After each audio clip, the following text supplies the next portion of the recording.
Hello guys, how are you? I'm Hardeep Singh. Welcome back to your own YouTube channel. IELTS updates and recent exams. For more updates related to recent IELTS exam writing test topics, listening, reading, practice test, and speaking, you got guesswork. Please guys participate in everyday listening and reading practice test to achieve your desired band score in your actual IELTS exam. Please hit the like and subscribe button. Press the bell icon for the upcoming notifications. Don't forget like, subscribe and share my YouTube channel and my Facebook page, IELTS updates and recent exams. Part 1. You will hear a tourist asking about cruises round the harbour. First, look at questions 1 to 7.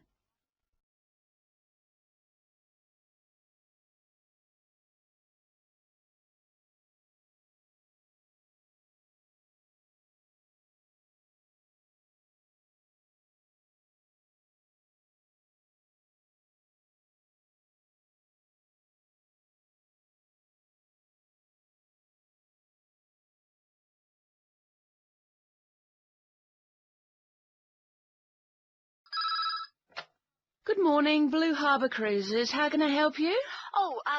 Good morning. Can you tell me something about the different cruises you run? Well, we run 3 cruises every day, each offering something slightly different. Oh, let me just get a pencil so I can make a note of this. Right. Firstly, there's the Highlight Cruise. Then we do the Noon Cruise, and we also have our Coffee Cruise. Could you tell me a bit about them? When they leave, how often, that sort of thing? Well, the Highlight Cruise is $16 per person, and that leaves at 9:30 every morning and takes 2 hours to go around the harbour. Right, 9:30. And do you get coffee or refreshments? No, but there's a kiosk on board where you can buy drinks and snacks, and we do provide everyone with a free souvenir postcard. Right.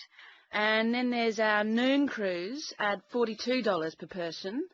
This is more expensive, but of course it takes longer, and for that price you get a 3-course lunch. Oh, that sounds good. And what about the last one? That's the Coffee Cruise.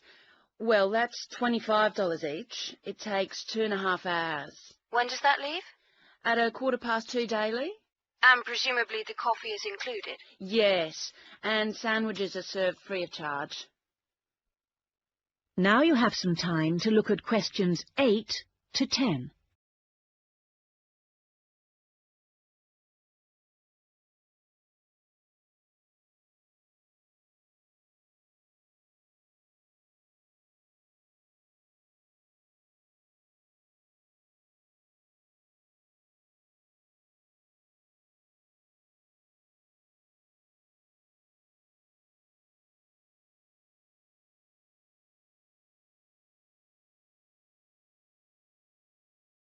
I think the coffee cruise would suit us best, as lunch is included at the hotel.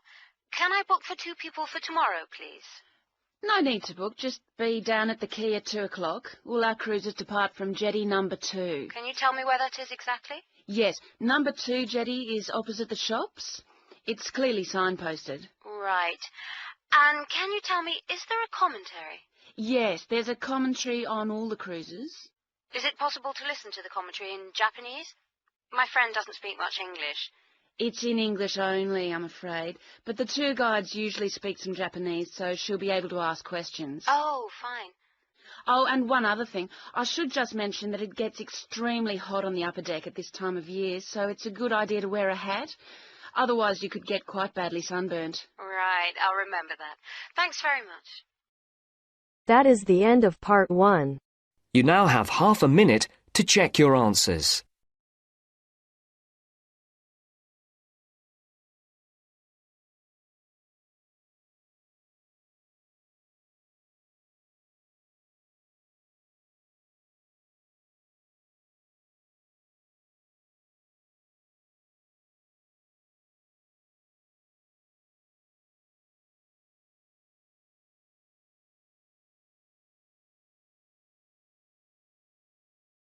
Now turns to part 2. You will hear an extract from a talk about employment interviews. First, you have some time to look at questions 11 to 14.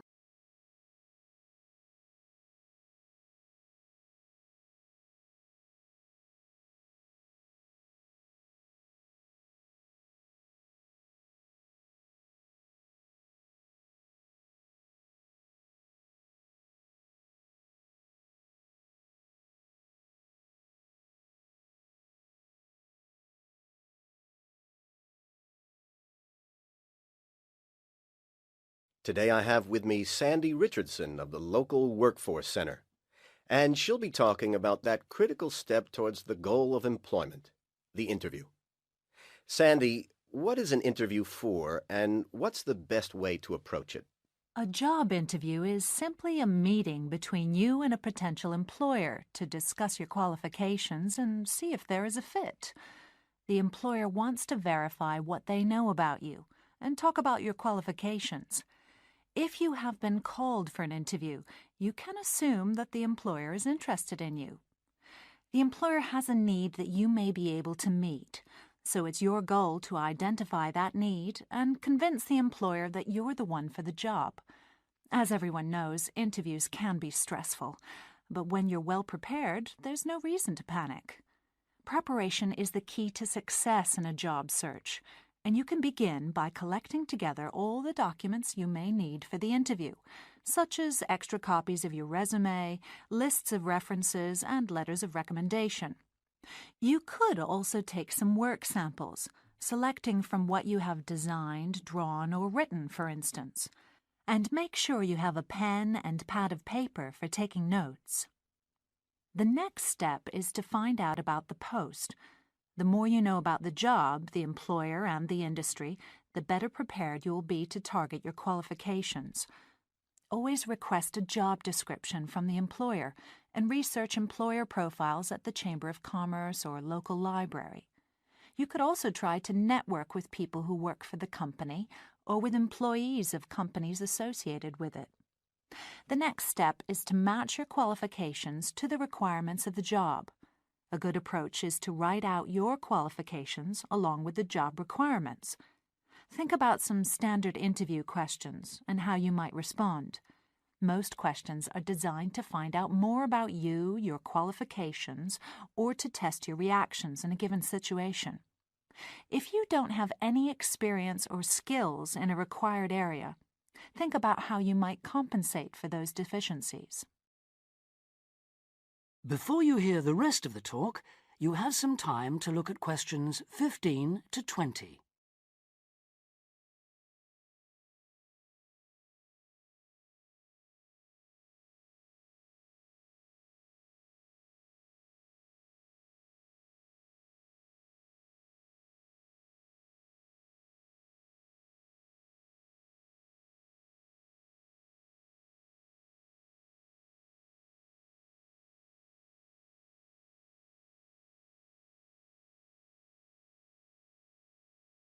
During an interview, it's important that you be yourself. Get a good night's sleep and plan your travel to be there in plenty of time so that you're not arriving out of breath with 30 seconds to spare. Don't, though, present yourself for the interview too early, 10 minutes at most. In the interview, listen carefully to each question asked. Take your time in responding and make sure your answers are positive. It's important to express a good attitude and show that you're willing to work, eager to learn, and are flexible. If you are unsure of a question, don't be afraid to ask for clarification. In fact, it's sometimes a good strategy to close a response with a question for the interviewer. In general, focus on your qualifications and look for opportunities to personalize the interview.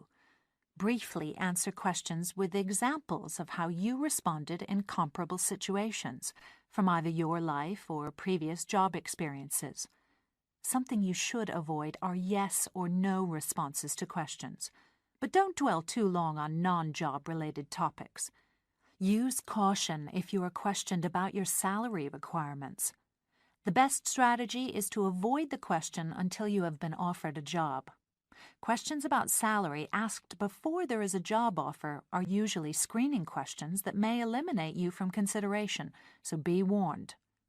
On the other hand, it isn't inappropriate to show your enthusiasm if your first impressions of the interview and of the employer are good ones. So, if the job sounds like what you are looking for, say so. Keep in mind that the interview is not over when you are asked if you have any questions. Come prepared to ask a couple of specific questions that again show your knowledge and interest in the job. Close the interview in the same friendly, positive manner in which you started. When the interview is over, leave promptly. Don't overstay your time. Think about the interview and learn from the experience. Evaluate the success and failures. The more you learn from the interview, the easier the next one will become. You'll become much more confident. To close, here are a few more tips. First, maintain good eye contact throughout the interview and be aware of nonverbal body language. Second, dress a step above what you would wear on the job. Go to the hairdressers, have a shave, etc. Remember that your appearance is a key indicator of whether you have the right attitude, so it can pay to give some thought to how you look. And finally, don't be a clock watcher. That is the end of part 2. You now have half a minute to check your answers.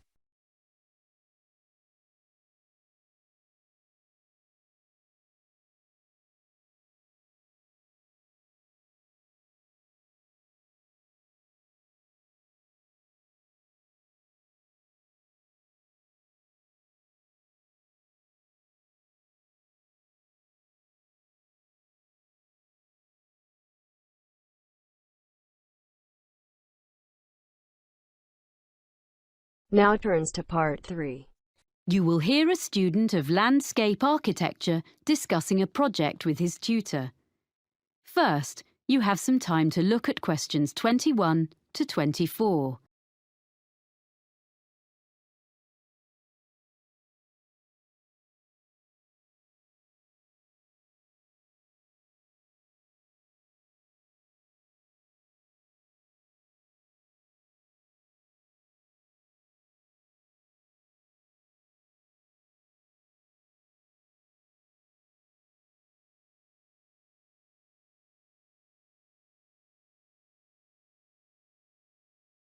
So, let's hear what you're doing for your next project. I've decided to design a roof garden for a supermarket. I've been looking at some on the web, and I think that a garden on top of a building is the up-and-coming thing. Okay. So you've done a bit of reading already? Mm-hmm. What benefits would there be for the client?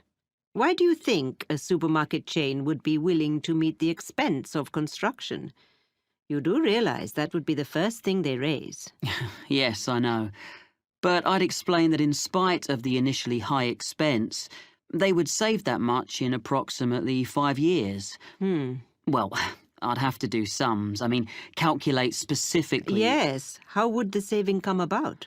Mainly through lower heating and aircon bills. The extra insulation offered by having a layer of living plants in the soil would make a huge difference. Okay. But they might feel the expense of maintenance would be an issue. After all, supermarkets don't normally employ gardeners. What I thought was, if they made it a community garden, rather than a simple, low-maintenance green roof... So there'd be public access? Oh, yes.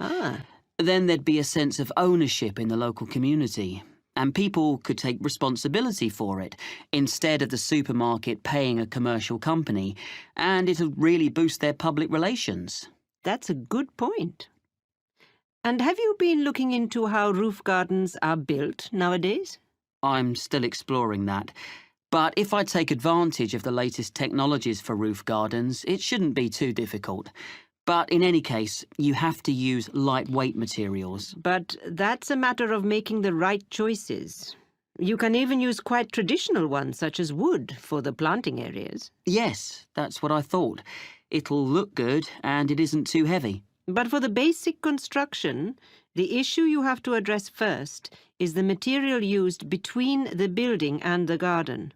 You mean the barrier fabric, which ensures there's no chance of rainwater leaking down into the building? Yes.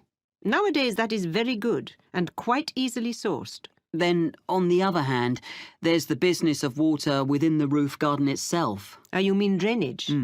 That's an important feature of the construction in any roof design. Yes, but I think most drainage issues have been well understood for quite a long time. Okay. But another thing is with plants in an exposed situation, you usually need to find ways to optimize rainfall. Yes, because rainwater is best for the garden, if you can store it for when it's needed. What I've been looking at are some buildings which use fairly conventional storage tanks, the kind that have been in use for decades, but have them linked to modern automatic watering systems. Sounds complicated. It's less so in practice than it sounds, I think. I've been researching them, and actually the latest ones definitely work very well, and they can be electronically regulated to suit the local microclimate. That sounds interesting. You seem to have been doing some thorough research. Make sure you reference all your sources when you write it up. Yes, sure. There's one more aspect I'd just like to run past you if there's time. I want to include a light feature in the design. Of course. I've got a sketch here. Let's have a look then. Before you hear the rest of the conversation, you have some time to look at questions 25 to 30.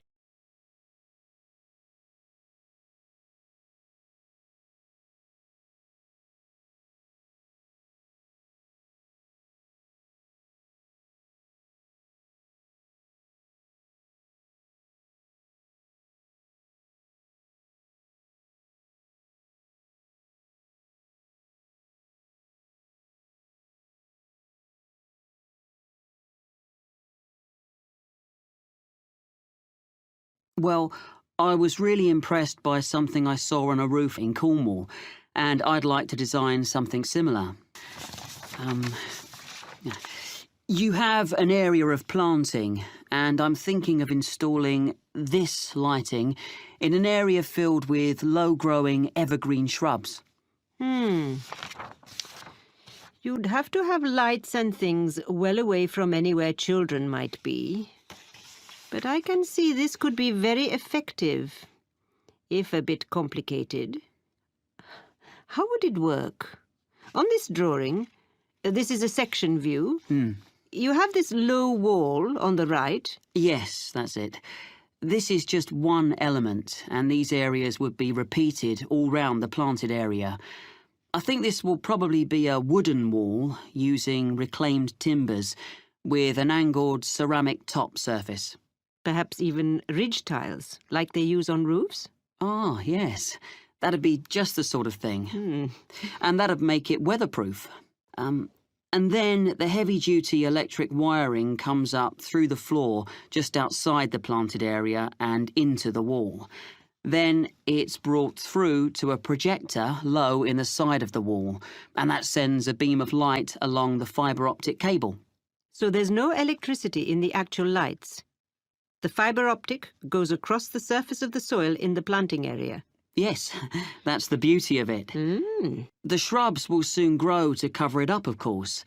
And then the cable goes past a wooden post, which is between the shrubs and can be a support for them as they grow bigger, and then runs up into each element of the installation. So the light beam is carried up to the top of each element and illuminates a kind of conical glass cap? I see. Is that the bit which would glow in the dark? Yes. And what's the cap supported on? Is it a wall? No, it's a slender acrylic rod, like the stem of a flower or mushroom, which the cable runs up inside of. Well, I'll be interested to see the final drawings. Oh, thank you. I'm looking forward to putting it all together. That is the end of part 3. You now have half a minute to check your answers.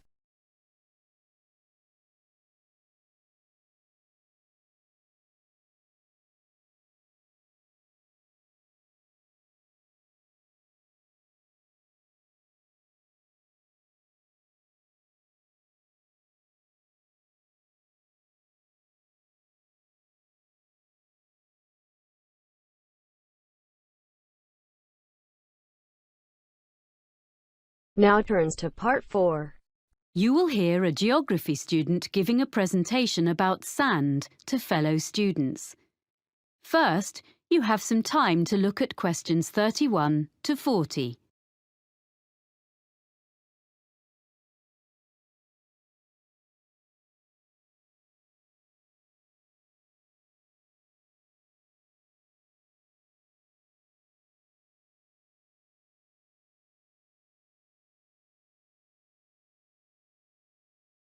First, I would like to tell you how the Argus computerized photography system has helped marine researchers. Then I shall talk a bit about sand collecting. Well, Argus is the system Dr. Rob Holman developed when he was working at a research pier on the coast of North Carolina about 20 years ago. This pier stretches out over the water, and it's the longest research pier in the world, with an observation tower on the end of it. The researchers there make precise measurements of how the sand moves about under the waves. This research is critical to the study of beach erosion in places where the coastline is being worn away. The Argus system helps to solve the difficulties encountered by these researchers. The system correlates the data from under the water with what Dr. Holman gets from his fixed camera, which is mounted above the water on the pier and uses time-lapse photography. Some of Dr. Holman's results have changed the way people understand how sand moves. To quote S. Jeffries Williams, a coastal geologist with the United States Geological Survey, the system is a critical piece of new technology. And the Argus system allows us to quantify and document visually the changes to the coast on a variety of different time frames.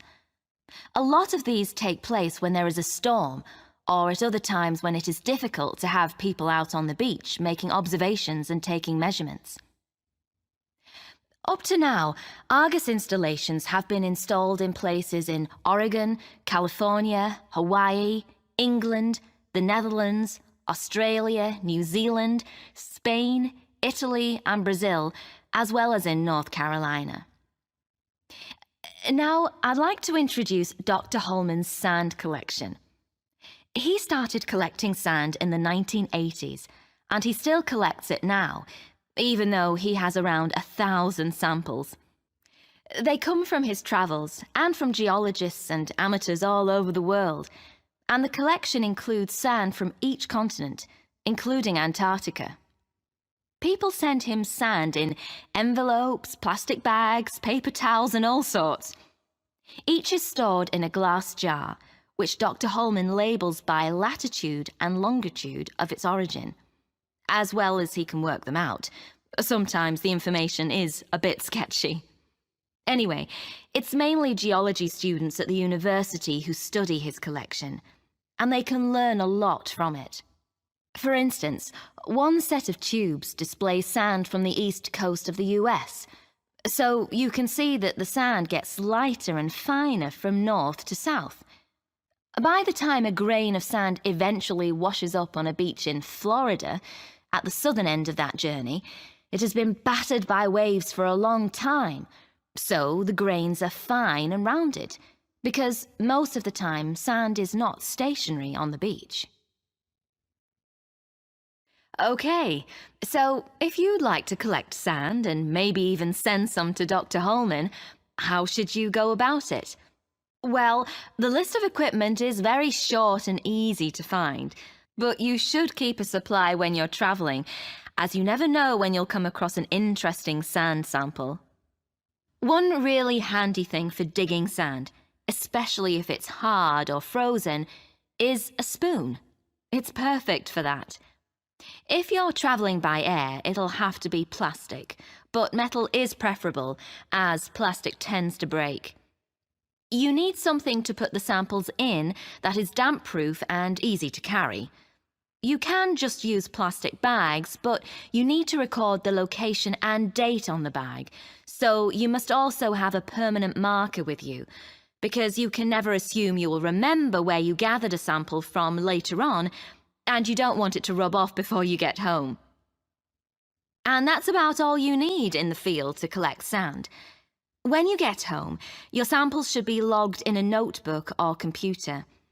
You need to note the location and be really specific as to exactly whereabouts on the beach you gathered your sample, low tide mark, under cliff area, etc. Then you store your sample. You want to keep everything in good condition and avoid contamination. So first you make absolutely sure that each sample is perfectly dry.